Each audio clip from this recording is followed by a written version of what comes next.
Billy, how you doing? I'm still kicking, Joe. Yeah? Yeah, still kicking. 84? That's right. 84 years young? It's only a number. Oldest teenager in the world? You bet your life, and I'm going to stay that way, I'll tell you. All right.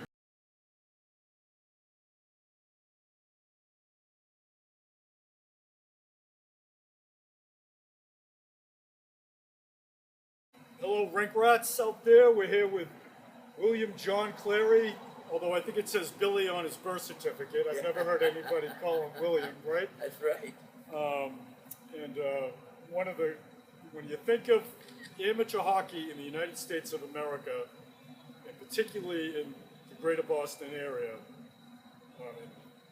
1000% when you think of Harvard hockey, you think of this guy. He was number 4 10 years before the other number 4. Just so everybody is clear on that, okay? There was a number 4 before number 4, and his name is Billy Cleary, okay? I'm just going to go over some of the facts that I'm sure everybody knows first, and then we're going to have a filibuster. How's Go that? right Bill? ahead. Okay? Go right ahead. Filibuster Irish chat. Go ahead, Joe. Okay? 1955 All-American. Still has about 9 million records at Harvard. 4 goals in 1 period versus Northeastern. 6 goals in 1 game versus Providence. 42 goals in 1 season in 1956. And what do you think you played? 25 games? Yeah, that was 1955, actually. Was that 55? Yeah. Longest goal streak still stands, 15 games straight. 8 assists versus Dartmouth in 1 game. Think about this. 6 points in 1 period. And this is, for Harvard, as a player, amazing to me. 89 points in 1 season in 21 games. That's all we played then, Joe. I know. It's a different ball game now. Do you know what your points per game average was that year? I don't know. Quite. I'll put it this I way. had a hard time in math, so. Oh, you did. I went to summer school twice at BC High. Are you kidding me? A school which I had no business getting into in the first place. Kavanaugh is 2.6 points per game average. Your points per game in that season, 89 points, 21 games, 4.23 points per game. That's insane. Yeah, those were good times. That's insane. Now, let's move on to the bean pot, which is near and dear to this gentleman's heart. Records: 4 goals in 1 period, 5 in 1 game, 6 in the tourney. 1955 bean pot MVP. As far as points go, 5 points in 1 bean pot period, 7 in 1 game, 11 in the tournament. But you lost out to a BC guy for career goals in the bean pot. I only played in I know. 2. I know. Yeah. Joey Mullen had 10 goals. Did he? 4 years. Yeah. You know what I mean? Big difference, right? Pretty good player, though. The best. The best I saw. I never saw you play. He was a good one, let me tell you. Coach 1989 National Championship for the Crimson. And one of these guys of your generation, my dad included, Eddie Barry, guys like that, who excelled as a player, as an official, as a coach, and really as a lifelong mentor. He was an AD. And an athletic director. So then he got the big payday. Oh, yeah. when he became the athletic director. And one of only 3 pairs of brothers to win the Walter Brown Award. Is that right? I didn't even know that. Who are the 3 pairs of brothers to win the Walter Brown Award? Oh, my God. You're a Harvard guy. You should know this. Fusco's? There's 2. First, you know, is you and Bobby. Yeah. Fusco's. And, No, nobody knows the third one. who's the third one? Billy Army and Tinian. Oh, Billy, yeah. You know Okay. him from Rhode Island. So if you want to have a beer bet with somebody, that's a winner. Because nobody knows that one. Billy, at the beginning of your remembering, okay, Yeah. let's go back. What is your earliest memory of hockey as a kid? Playing, going to a game with your dad? What was your first memory of hockey? Well, my father refereed hockey. I think he was one of the first Americans that would referee in the National League. I think you're right. And he was a linesman there. And so I get that, and my father refereed every college game Every game. and baseball. He did both of them. And so he did every game. And as kids, we used to go, and they played the old arena at that time. That's where every game is. Yeah, and so and then he just put us out in the ice and skated. We just skated on points. Don't forget there were the only indoor rinks at that time was the old skating club. The skating club was there now. Down in Austin. Yeah, and the arena and the garden. Basically, that was the three it. rinks. And so then, Lynn Arena came. There were a lot of others that came in. But that was almost when I was in college. I think we played in Lynn Arena when I was at Belmont Hill. But I never played hockey. I never had a uniform on until I was a sophomore at Belmont Hill. Come on. Never had a hockey uniform on because see, and this is what galls me about what goes on now is the specialization in kids. I played football, baseball, and hockey, and I didn't have time to. I'm not going to play all hockey all year long. We played all the sports, and so I loved it. Loved playing all the sports. So you started the right way. You had fun. Oh yeah, and my father, he just put us out on. And we used to play street hockey because we had to depend on the elements, I remember. and we skated a lot in Spy Pond and Arlington. That's where we were big. And, Cambridge guy. That's yeah, where you go. we all did out there, and we played. We'd find places in Lincoln and Lexington, and wherever we could find ice. Frozen water. But in fact, my father first gave me a pair of skates, and he gave me a pair of figure skates. And I went, I don't want figure skates, when it was going. But what happened was, in those days, there's not the number of different skates that they have today. Yeah. And the regular tubular skate that hockey players were high off the ice. So most kids were on their ankles, and they weren't as stiff. But the figure skates were lower to the ice, and my father cut the picks off. So you didn't have any picks at the Very front. creative of Yeah, Dad. I learned to skate and had better balance and everything. And we skated at a place called the Cambridge Skating Club. It was an outdoor place on Brattle Street, right looking over the river. And, I'm a little deaf guy. no, but that's where I learned how to skate. Yeah. We used to play a game called Hill Hill. They didn't even have hockey. Couldn't use hockey, just skating. And it was outdoors. Yeah. And we'd play Hill Hill. One guy would be in the middle and he'd be hit. So you'd got to go from one side to the other. Before you know it, everyone might be trying to get the Hill Hill. Shinny. And then we played street hockey. Yeah. And that's what we did. And, You do that 4 seasons a year, 3 seasons a year. I wouldn't change anything the way I did it. Did you use a tennis ball or would you use street hockey? Yeah, Tennis ball? yeah, absolutely.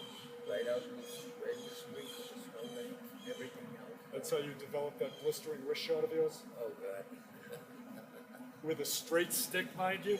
absolutely. How the hell did you do that? In fact, I can't understand how they use those big curves. In fact, I had a boy Yeah, last night came down, Jimmy Thomas, who played for me in 1975, and he was kidding me about the straight sticks. He was a kid from Vancouver, a great kid, and I still have the straight sticks. I saw a picture, I think you used in Northland or Sherwood. Northland, I think? Everyone used North. Yeah, Sherwood's were heavy, weren't And they? then when I started coaching, we started using the Christian brothers. Yeah, And a lot later.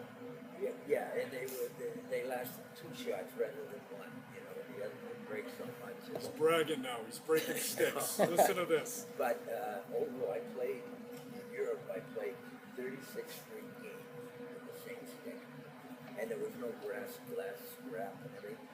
And it was all broken, but I keep taping it. Well, you But see, we taped didn't- it we from don't heel forget- to toe. You taped it all the way down. And we didn't do flat shots. Laura Lewis told me that it was illegal. Oh, I know it, but they didn't even know it then. It really didn't Yeah, he told me there was never a I think the first one I saw, Bobby Wheeler, was a great player for Brown, the Malden Catholic.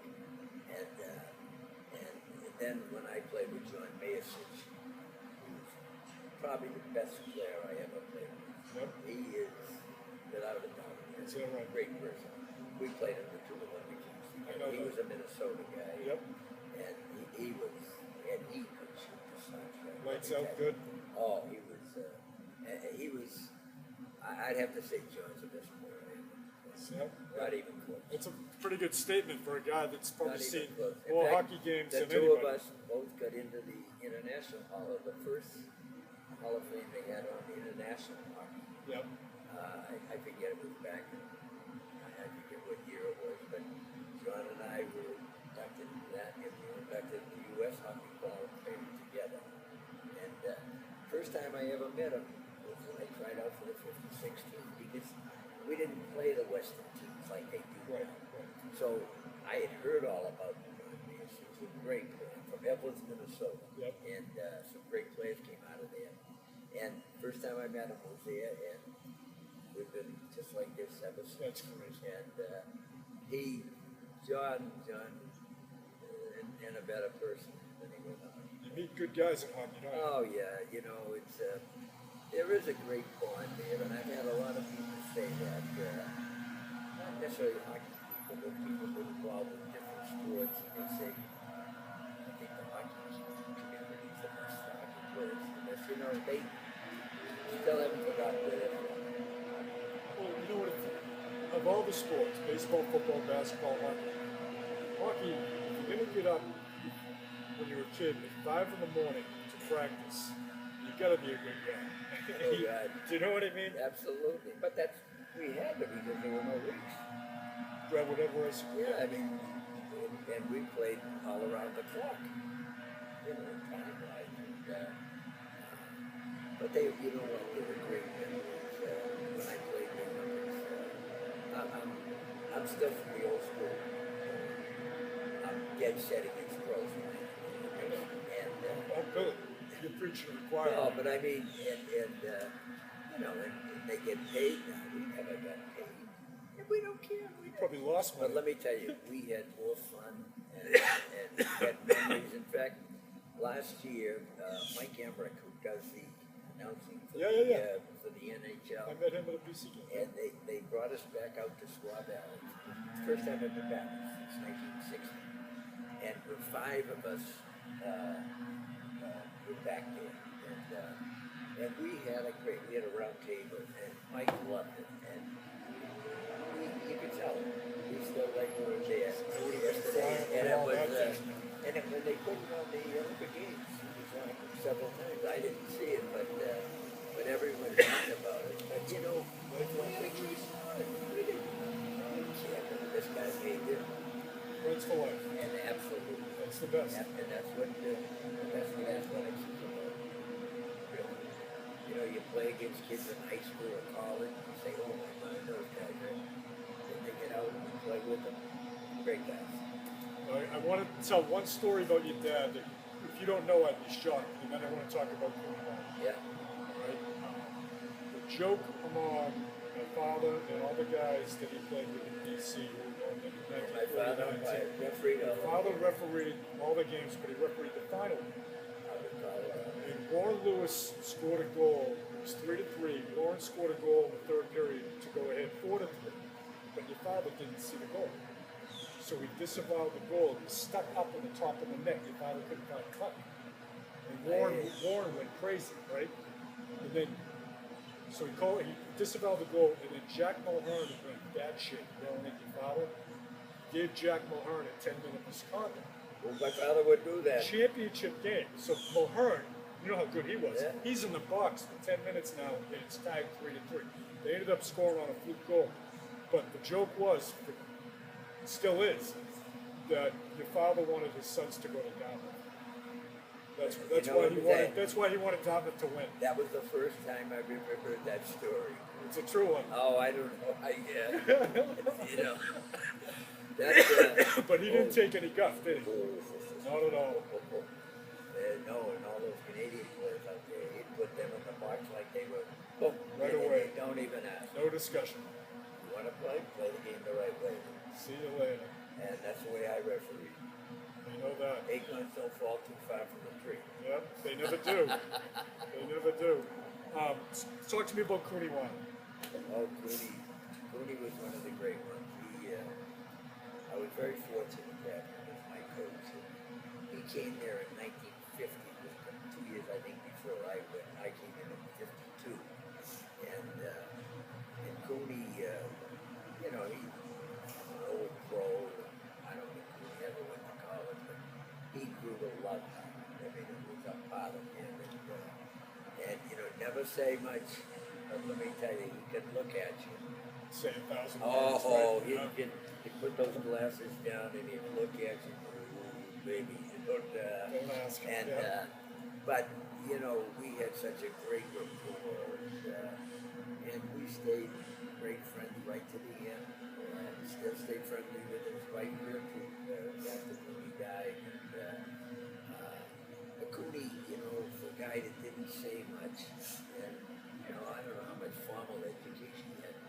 Very wise and astute person.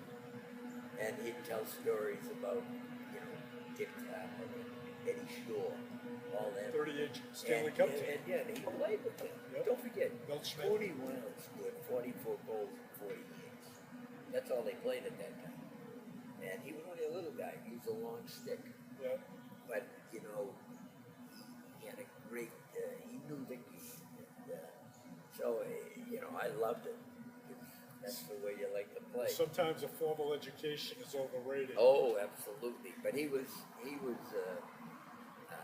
I'll tell you, he grew to be Mr. Harvard, let me tell you. He was a dear friend, and I'm a lucky guy that I had him coaching. Good coach. Yeah, terrific. That means if you have a good coach, that's half the battle. Right Oh, there. absolutely. That's it. Now, everyone knows you won the 1960 gold medal. Your team. There's no I in team, right, Billy? It's always a team effort, That's right? right. But the 1956 silver medal, which I just saw, and we'll have some pictures of it afterwards. But tell me, when you won the gold medal in '60, you guys just went back to work the next day. You didn't go to the White House or anything like they do now, right? No. You didn't see Eisenhower. As a matter of fact, we played 56, and we got the silver in that year. Yep. And the Russians beat us. It was the Russians. I thought it was Canada. It was the No. Russians. Hey, I played 2 Olympic games. I never lost to the Canadians. Good. Beat them in Put it there. both years. Let me tell you. And so Take that. we lost to the Russians. It was a close game, and at the end, they got a penalty. We pulled the goalie, but they scored a couple goals. They trying to beat us. I don't know, 4-0 or something like that. Yeah. And then, as fate has it, we beat them in '60. And let me tell you, they were great hockey players. And you know what?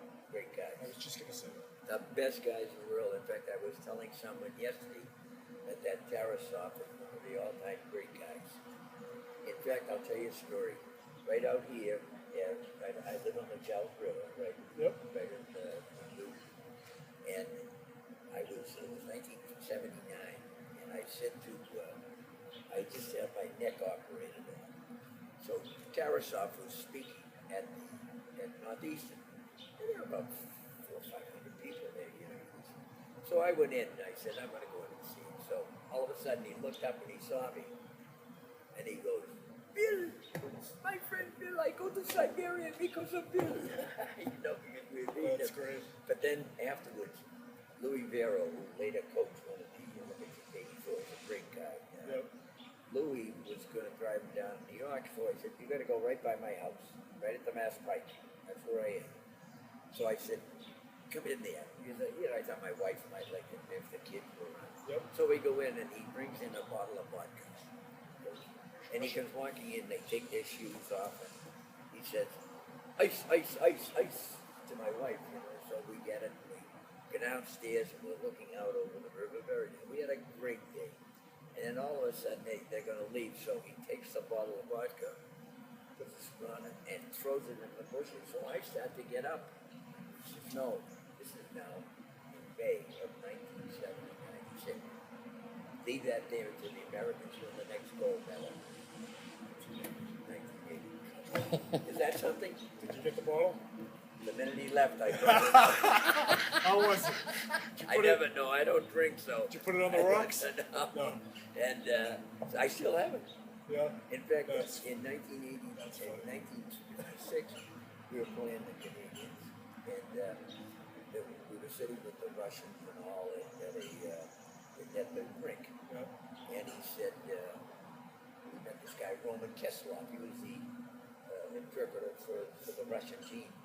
He said, do you think you can beat the Canadians? Oh, sure we can. I give you a bottle of vodka. I still have that bottle of vodka. For a guy who doesn't drink, you're doing pretty good. They're still there. Jack Riley. Yeah, Jackie was a unique guy, I'll tell you. He just passed away at Big age. 96, I think, and it was a great family, great, because they played against your father and the BC team in the Pikes Peak. He was with Mark 2 weeks ago. Yeah, Yep.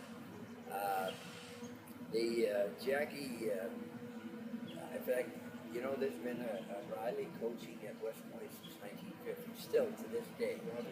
And Jackie, thank God he never practiced. He was the most excitable guy in the world. He used to go up and But stay you know with what? It took a lot of courage to do what he did, because we didn't join the team until late, and people kept calling. But in those days, I was getting married. I just started a job, and I didn't have any money, and so I couldn't afford to take off 6 months. Jackie Parade was our captain. He took off, didn't get paid from the Brookline Fire Department. He had 3 kids. And, I don't even think you're in the original team photo. oh no! They put us in someone else's body. Is that right? Yeah. I think it might have been Herbie Brooks. In fact, How's that for irony? when If it was Herb Brooks, Herbie and finally he kept calling us every time they'd lose, so finally I said, Jackie, you want my brother and I go? And because Bobby had played the year before in '59 in the World Series, and so it caused a lot of resentment, and I understand that. These guys were working out all the year, but Bobby, why do we can play the game? And so it didn't make for a nice introduction. We got there, no one would even talk to us. but it worked out. Oh yeah, and it worked out well. But it just shows you, once you play. In fact, we went on the ice the first shift in the games. Guy playing with us, I said, hey, look, I don't care if you talk to me for the rest of your life, but I didn't come 3,000 miles to do anything but win. You pass the puck to me, I pass it. We don't have to kiss each other or anything else. Well, we scored a goal right after that. My brother and I and this other guy, we scored. And there's a great picture of it. But that's what's great about sport. Once you get in, you forget all your life. No pun intended, but you broke the ice. Oh, we broke the ice, yeah. But it was and we've had great reunions. We had a wonderful relationship all that time. And as it turned out, my brother turned out to be, I think, the third biggest scorer. I think I He was was a big the guy, first. too. Oh, He was a big guy. well, he wasn't. We were not big guys, but hockey players weren't as big then as Yeah, they for are that now. day. For Yeah. that day. Who was your toughest opponent as a player? Oh, I think the Russians were the toughest. But what player? Oh, I tell you, they had a couple of players that were Solodubov, the defenseman, was a great player. Lokchev, who later coached the Russian team, and Alexandrov. Yeah, I remember that. And Alexandrov, he would be, he was like a Bobby Howe, big, strong guy, could play the game. And of course, they couldn't come over here and play, but if he did, he would have been a Superstar. superstar in the NHL. Who was the toughest goalie to get a puck by? Well, the goalies were not that good in Europe. What about That's the one position that has improved so much since we played goaltending. what about college then? Who was the toughest guy in college around here? Oh, God, I don't They were all remember. easy. Yeah, for you, no, right? I didn't. Just put it in. Well, there were some great goaltenders down there. When you talk about great players, you got to go kind of through errors. It's hard to say who was You're the right. best. The game changes. But you and your father was a great goaltender. Great Pickard was another great goaltender I did. from Cambridge. We went to Ridge and played at Northeastern. Yeah. That was a great goaltender. Really? Dickie Desmond from Dartmouth. There were some good goaltenders at that time. All right. Now, not Harvard guys. The college hockey that you've seen, not Harvard guys. Yeah. I would never put you in that Don't worry position. about that. But give me 3 forwards. Give me your Oh. first line, 2 defensemen, and a goalie. The best you ever saw. I that'd be very hard because there were so many good players. I mean, I could go through all of them. You talk with the BC with Red Martin, Yeah. great player. Willie Hogan was a good player at that time. 2 ups for the Eagles. And and then later John Cuniff was a great player, and Joey Holland. And then Northeastern had some great players. Jimmy Bell, coach there for a minute. Was he From defenseman? Waltham. No, he was forward. He was forward? a good player. At BU had the Garrities and all Jack that Garrity. that played. So it's had to, they all were so good, at that time. And I'm doing more, the Eastern coach they call it, Right. because we didn't get involved with them except in the NCAA, and they were all Canadians out there, Michigan and all the rest.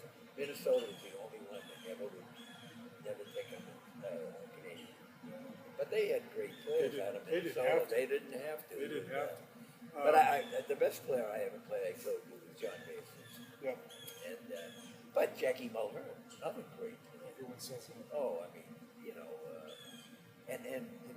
I'll tell you, I always thought Joe Morgan was a better hockey player than a baseball player. My father swore by that. And when I see Joe, I always tell him that. He goes, your father doesn't know what he's He's talking baloney. about. He was, I tell you, great. But you see, the game has changed, Joe. Not for the better either. I agree with you. To me, hockey now is like football on ice. They got statistics now. Hits. What was a hit? We didn't know what hits were. We had skill. Pass the puck. Make great plays. Now it's like football on ice. Yeah. That's it. So I hate to see the skill come out of it. When I coached, that's the way we played the game. And people used to say the only way to beat Harvard is to go out and kill him. I said, yeah, but there's one fallacy in theory. You got to catch him to hit him first. You can't kill it till you catch it. And we did pretty well over the years. Yeah. Did pretty well with all of them. And then you come up, with Joey. Well, Joey was a Harvard guy, but you can go through a lot of these. Bobby Wheeler, Brown, Canadian Goldwell was a great defenseman. Don Whistler was a great goal. Another one of your father's vintage at Brown, and they played in the 1950 out in Colorado, the Broadmoor, out at the Broadmoor, and so it's you really have to take every group because, and people look at it now and I'll tell you, a great play then would be a great play now.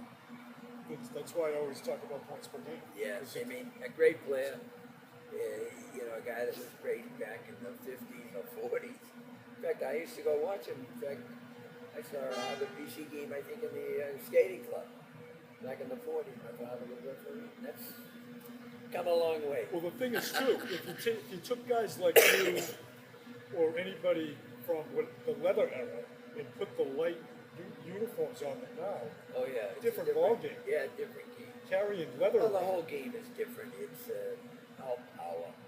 They got the big sticks. They shoot the puck. I never shot a slap shot, but we put the puck in the net. That's the ultimate goal. Is put the puck in the net. That's all that counts. I don't care what you slap. I always said to everyone, and I still say it to this day. You know what the safest place in the rink is? The goal, because no one ever hits it. They shoot those big shots and they hit the boards, they never hit the goal. Really? That's very pithy and well put. The ultimate goal is to get a goal. You bet your life. Put the light on. The ECAC league. You miss it. Oh, you know, the old original. The old EC, original yeah, ECs. you know, that was great. That's what I grew up in and Yep. played, and it was too bad. It changed there back in the 70s and late 70s, 80s. 80s, and yeah, and it was too bad because you know they were great. I can remember you know the BCs and BUs going up to Clarkson, St. Lawrence on a weekend. We'd go up. That was tough places to win. In fact, Lenny Siglaski, who was another great player, Clarkson. let me tell you, great player. Yeah, I know that. And Lenny was coaching up there before he came to BC, Yep. and I had great respect for him as a person too. Lenny was, and Snooks Kelly, Snooker. you know, those are great coaches, and they deserve all the credit about the being quad being so successful. It was Cooney, Snooks, Herb Gallagher was at Northeastern, and Harry Clubber. Oh, this before Fernie? Fernie, Herb Gallagher, and they're the ones that started this idea. And you know the great thing, what I guess one of the reasons I get into coaching, you know, I loved it, and they had a great bond, and I don't think they have that now. That's what it's all about. You know, it's too bad because you know you play against teams and you know after the game you can break bread with your opposing coach. Now, oh man, none of that. It's too bad. What do you think of the shootout to end the game? Well, we never had it. I'll tell you, it certainly makes it.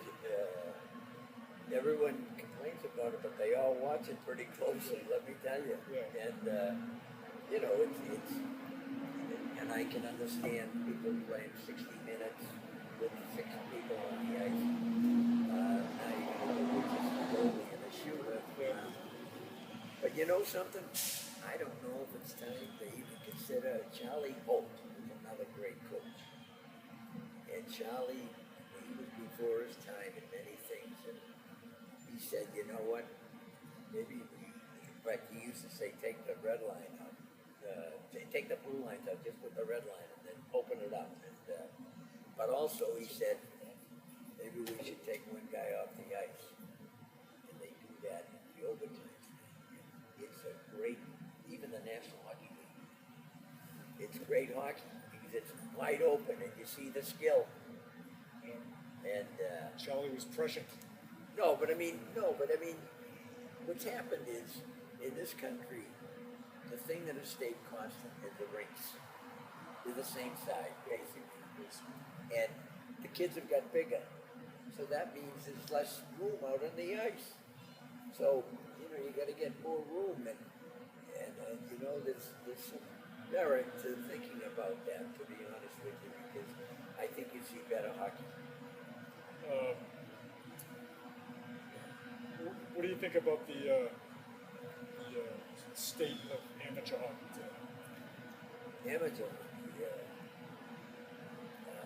well, what's amateur hockey? USA hockey, you know, there's so many different levels and leagues now. It's like Oh yeah, the industry, you know. It's yeah. The only thing with all these programs, whether it's hockey, soccer, football, whatever, they're all telling kids to specialize, and I think that's a disgrace. And I think it's hurt. And in fact, when I coached, if a kid didn't play football or baseball, I wouldn't recruit him. Because see, I firmly believe that you win with athletes. And athletes are kids who play all sports. And each sport gives you something to do. You know, I mean, you're up there in baseball, what are you going to sit there 3 and 2, you're gonna do something. Right. Or if you're pitching, you better throw it over the plate. I mean, every sport gives you something. And you know, women's sports has even got the same way now. They think their kids have to play the sport 7 days a week, 24 hours a day, 12 months a year. It's ridiculous. And you know what? You need a respite from anything. And I always loved it because I get through. In fact, we get through the NCAA. It was March 17th usually, and we played out at the Broadmoor where your father was. St. Patty's Day. And that's right. And then when I'd get through there, I'd go down and go south with the baseball team. And I loved it. But now, I'll tell you two things, in my humble opinion, have ruined college hockey. It's freshmen playing on the varsity and out-of-season sports. Yep. Do away with them and you'd have great things. Yep. So when the freshman program disbanded, you must have been upset. Well, I was the last one I kept the JV program. 72, is that when it started? It started 72, 74, somewhere around there. And but we didn't do it till later. And the Ivy League did not go with the rest of it. Oh, really? Yeah, we went, I don't know how many years where freshmen still had to play freshmen. And so then finally they let it, they went the way of everyone else. But I'll tell you, I won a NCAA tournament in '89 with 2 freshman goalies and 2 freshman defense. I'll tell you, I'd turn it over tomorrow if I'd still go back to the freshman. Is that right? Absolutely. One of the great things I think, and you can ask people of your father's vintage, you can ask them of anyone, the great friendships you made when kids just played freshman hockey or JV. Right. You don't have to be on the varsity, you get a great experience. Right. And the great experience and the friends you made. And these are guys that never played on the varsity. Yeah. And I think we've got, I think, far afield from what college athletics should be. Money has ruined college Money athletics. ruins everything. Money has destroyed college athletics. Really. And to me, I'm from the old school. It's a good place to But be. you know what? I still want to play every one of them. Oh, Jesus, you're attacking a wallet. I think I separated my shoulder. Billy, you preach to the choir, coming from a high school JV goalie who only No, played but that's club right. hockey, so I think I'm the only JV high school hockey player that went to BC on a full ride. Think about that one. Was Father Paula there? My father worked there, that's why I went on a full ride. But did you know I got into I tell you a story too about your father. When I refereed, I refereed before I went into the coaching in the 60s after the Olympics. And I was doing a RPI BC game up at Troy. And they used to play the alma mater before the third period, to get them all revved up. And they put a rule in them because they delay the game and they put a rule and said, hey, you can't do that. Well, I'm up there. And they did the same thing, so I gave them a 2-minute penalty. I gave them 80 minutes of penalties, I think. I had a police escort out. The best fun I ever had refereeing a game. And Is that Ned Harkness? So, no, this was after Ned. After Ned was that? a great friend of mine. I like Ned. But your father was coaching me. This Snooks was sick. And I'm over on the boards right next to your father, and they're throwing things at me. Yeah. And your father says, Billy, get out of here, I'm going to get hit. I said, Bernie, if I'm going, you're going with me. Going down with me. We're going down together. My father would. Snooks only missed 19 games. My father was 19-0 as a bench coach. Oh, I'm sure. And in fact, I When he can remember came in. your father when he refereed a Harvard football game. A kid named McCluskey was a quarterback for us. And he going into the end zone all alone. I think I know where this is and going. He drops the ball on the 3-yard line. And everyone was wild because your father called it right. Probably he did not cross the goal line. And I called your father that night. I said, Bernie, you were 100% right. They were bullshit, though. Oh, to hell with them. That's what you got to do. They said that my father had, as an official on that play, the guy spiked it, it wasn't it. They said he had 3 officiating moves. He went like this, then he went like this, and then he went like this. But I remember it well. I was there. And I called Bernie up afterwards. But no, I'm a great lover of amateur sports. Yeah. Because when you look all around, 99% of the people who are involved in sports are on an amateur basis. Right. And I think people try to destroy it now with this big professional push in everything we do. Yeah. And how many kids make it? You know, and Small I used to folks. say to kids that played for me, hey, you can go play pro, but you make sure you come back here. You know, you finish your college here, don't Graduate. and they did. Yeah. And now they're leaving freshmen, you know. And what's the purpose of going to school? Well, you know what? It's as a fan, it's more difficult to follow because you only get guys for a year or two. Yeah, and You know what I mean? but there's no allegiance to the school, and It's become a semi-pro league. it is. You know. But to see the pros are dictating, and I'll tell you what, Joey, I had the best relationship with the pros of any college coach in the country. They didn't like me, and I didn't like them. Perfect. And we understood each It's other like a great well. marriage. So, and no, because I don't believe that you should be taking kids out of college. Right. I don't care what college it is, because historically, kids that leave early never come back and finish. Well, And, they're making big money. and well, now it's different with the big money, but I still think it's the best thing I ever happened to be as a player was in 1950, might have been 3 or 4. The Bruins. I was on Montreal's list.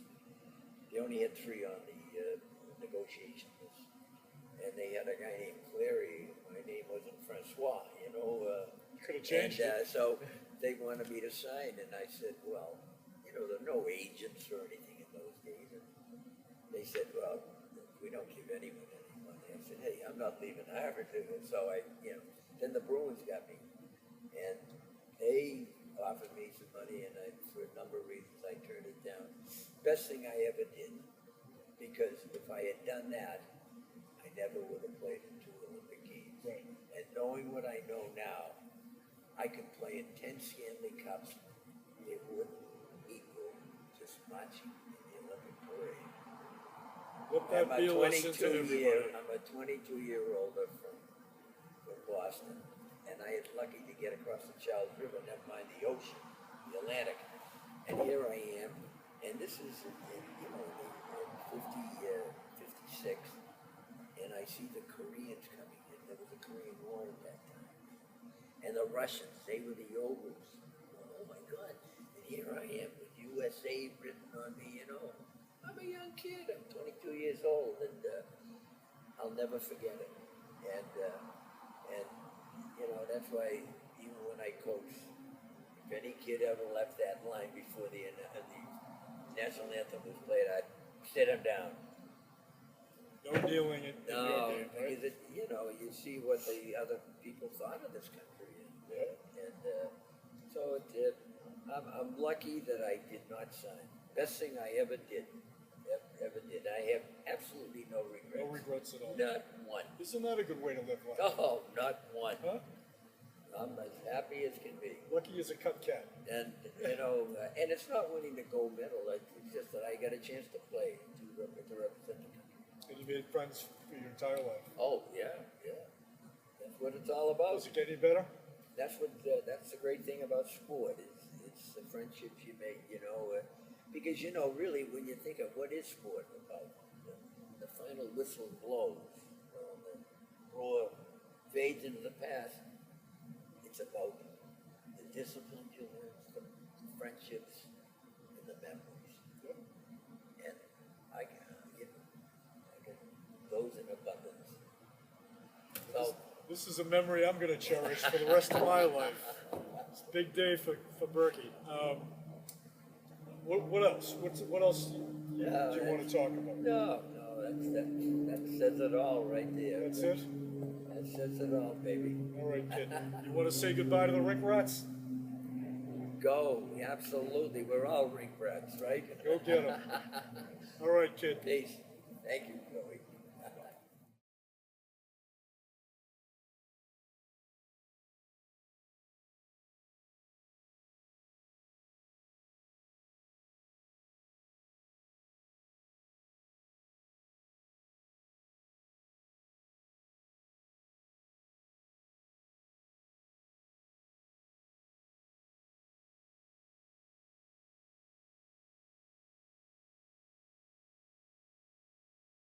Bill Cleary coming in. Shoots! Goal!